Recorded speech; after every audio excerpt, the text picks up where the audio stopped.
You get bored with small talk. You're at a party, holding a drink, trapped in a circle of strangers. Someone says, "So, how about this traffic?"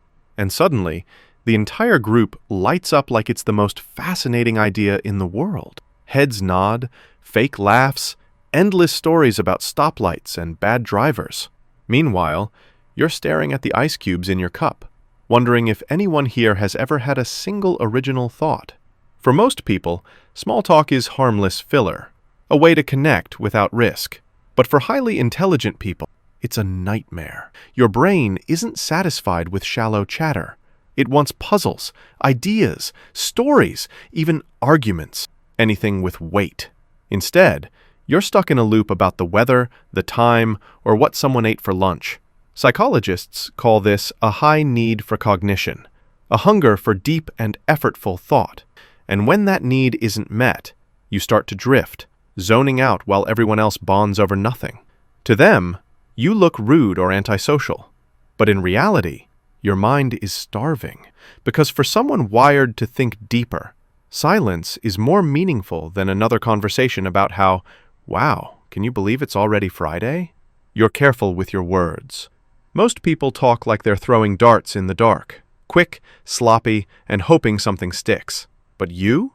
Every sentence feels like a chess move. You pause, rewind, edit in real time, searching for the exact word that won't be misread or misunderstood. In conversation, that makes you seem cautious, even slow. But in your head, you're running a quality control factory. Words go through drafting, testing, and approval before they ever leave your mouth. For highly intelligent people, this isn't just a quirk, it's survival. You know language shapes perception. A careless phrase can ruin an idea, or worse, a relationship. So you weigh every syllable like it's gold. Psychologists call this linguistic precision, the tendency of smarter minds to treat words as tools, not just noise. But here's the downside. While you're sculpting the perfect sentence, everyone else has already moved on. To them, you sound hesitant, maybe even detached. They fill silence with chatter, you fill it with calculations.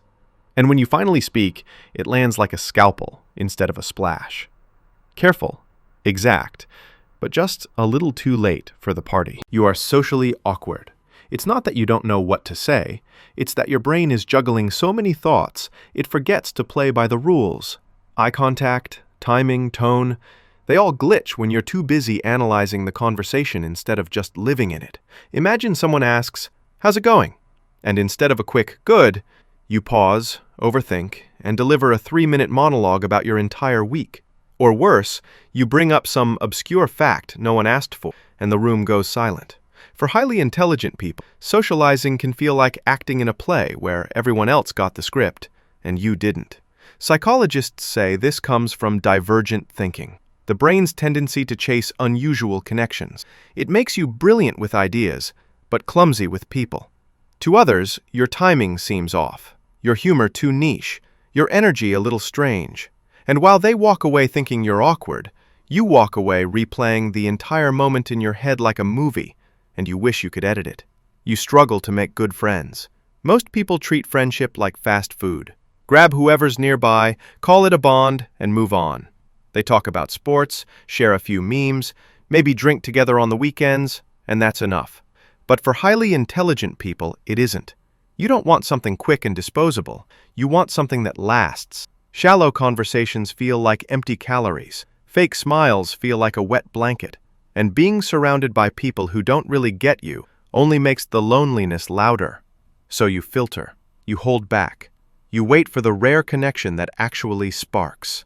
Researchers who study personality patterns have noticed that smarter people often prefer fewer, deeper friendships, and they're willing to go long stretches without company rather than fill the silence with the wrong crowd.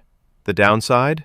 From the outside, it looks like you're antisocial or picky, but really, you're protecting your energy, because for a mind like yours, one genuine friend means more than 100 acquaintances. And honestly, sitting alone feels less lonely than sitting in a group where nobody's really saying anything. You don't get out much. For most people, a packed weekend means energy. Crowded bars, noisy restaurants, house parties that stretch until sunrise. But for you, that's not energy, it's exhaustion. Crowds drain you. Constant chatter feels like you're going crazy in your head. So instead of running toward the noise, you retreat into quiet spaces where you can actually think. It's not that you dislike people. It's that being around too many at once feels like your brain is stuck with 100 open tabs, all flashing for attention. Over time, you learn that solitude isn't just comfort, it's fuel. Still, from the outside, it doesn't look that way. To everyone else, you're the person who always says no, the friend who disappears, the one who never shows up. They mistake your recharge for rejection. The irony is that you might be thinking about them, caring about them, even planning for them, but you can only do that once you've stepped away. Alone time isn't avoidance, it's maintenance, and without it, your mind burns out. You're overly analytical. Most people can pick a pair of shoes in 2 minutes. You're stuck comparing prices, durability, online reviews, and whether they'll still match your wardrobe 5 years from now. For highly intelligent people, nothing is simple. Your brain refuses to settle for good enough. It's always weighing possibilities, chasing the perfect answer.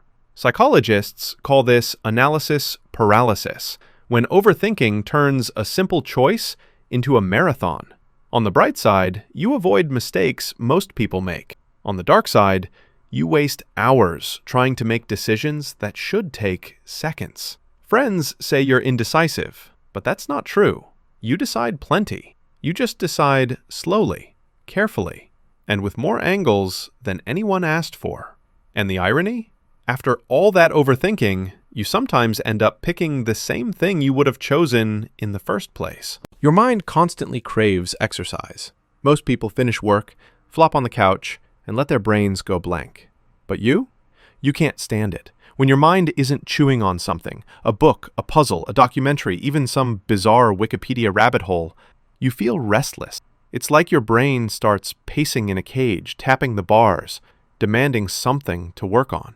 One night you're solving a crossword until sunrise. The next, you're watching lectures on a topic you'll never use, just because your mind needs the calories. Friends tell you to relax or just watch a show. But for you, mindless entertainment feels like wasting away.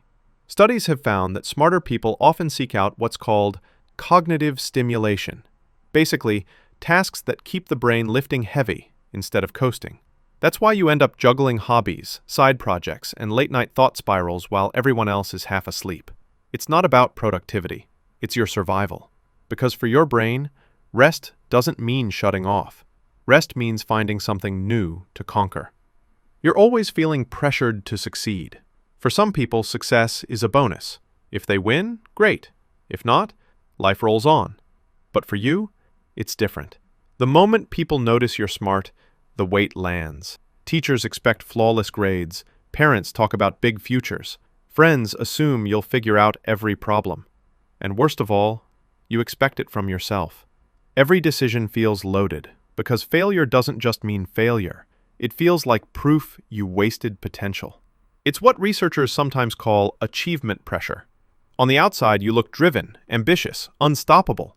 But inside, it feels like running a race with no finish line. You ace a test, but the next one's harder. You land a promotion, and suddenly the bar rises again. Success doesn't relax you. It only resets the pressure higher. People think intelligence makes life easier, but sometimes it just makes the mountain taller. Because no matter how far you climb, the top keeps moving. You're overly self-critical. Highly intelligent people have a secret curse. You see every flaw in yourself, even the ones nobody else notices. Most people shrug off mistakes. They forget the wrong word they used, the awkward comment they made, the project that wasn't perfect. But you replay it. You pick it apart. You catalog it like evidence in a trial. It's not arrogance. It's the opposite. Your brain notices details so sharply that you can't stop turning them against yourself. Psychologists sometimes call this perfectionistic thinking, the tendency to hold yourself to impossible standards. You finish an essay and think it could have been better. You give a presentation and only remember the one word you stumbled on. And when people praise you, instead of feeling proud, you wonder if they just didn't notice the mistakes. The irony is, Being self-critical makes you better, sharper, more careful. But it also means you're never really satisfied. You're chasing an image of yourself that doesn't exist. You get lost in your own thoughts. Most people can switch their brains off. They daydream for a minute, then snap back to reality. But for you, drifting into thought isn't a break, it's a black hole.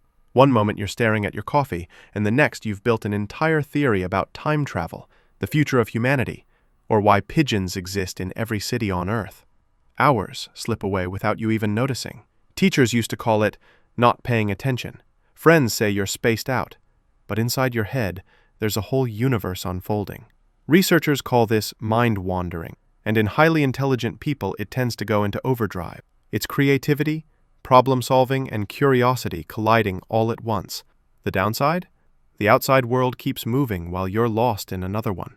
You miss instructions, forget appointments, and walk into rooms not knowing why you're there. From the outside, it looks like distraction, but really it's the cost of a mind that refuses to stay in one place. You over-explain everything. Ask most people for directions, and they'll point left or right. Ask you, and they get a full TED Talk. You can't just give an answer. You give the history, the reasoning, and 3 alternative possibilities. Your brain refuses to hand over surface-level information when there's a deeper layer waiting underneath. On one hand, it makes you thorough. On the other, it makes people's eyes glaze over while you're halfway through explaining the why behind the what. Communication experts sometimes call this the curse of knowledge, when you know too much to keep it simple. To you, details are clarity. To everyone else, they're overload. And when you finally stop talking, the person who asked probably doesn't even remember the original question. The irony is that your explanation is usually correct, but the delivery drowns it in so much extra context that people mistake intelligence for confusion. You question authority more than most. For many people, authority is comforting. If the boss says it, if the teacher writes it, if the rule book lists it, then it must be right. But for highly intelligent people, blind trust doesn't come easy. You question orders, test assumptions, and sometimes get labeled as difficult because you won't just nod along. It's not rebellion for its own sake, it's instinct. You see flaws, loopholes, and contradictions others miss, and your mind refuses to leave them alone. Studies on critical thinking have shown that smarter people are more likely to challenge authority when something doesn't add up. But this gift comes with social friction. Teachers think you're argumentative. Bosses think you're insubordinate. Friends think you're cynical. All because you'd rather chase truth than follow the script. The worst part? The people who roll their eyes at your questioning often end up relying on you later, once they realize the rules weren't perfect after all. You struggle to enjoy the present. Most people can live in the moment. They enjoy a meal without worrying about tomorrow, or laugh at a joke without dissecting it. But for you, the present is slippery. Your brain is always running ahead, calculating the next step, or circling back, analyzing what already happened. You're sitting at dinner, but you're replaying a conversation from last week. You're on vacation, but you're planning what to do when you get home. Instead of savoring now, you're trapped in before and after. This is sometimes called future-oriented thinking, the ability to imagine outcomes and plan ahead. It's a strength, but it steals the moment right in front of you. People tell you to just relax, or be in the now. But to a mind wired like yours, that's almost impossible. Because while everyone else is living in real time, you're busy living in 2 timelines at once. The one that already happened, and the one that hasn't even started yet.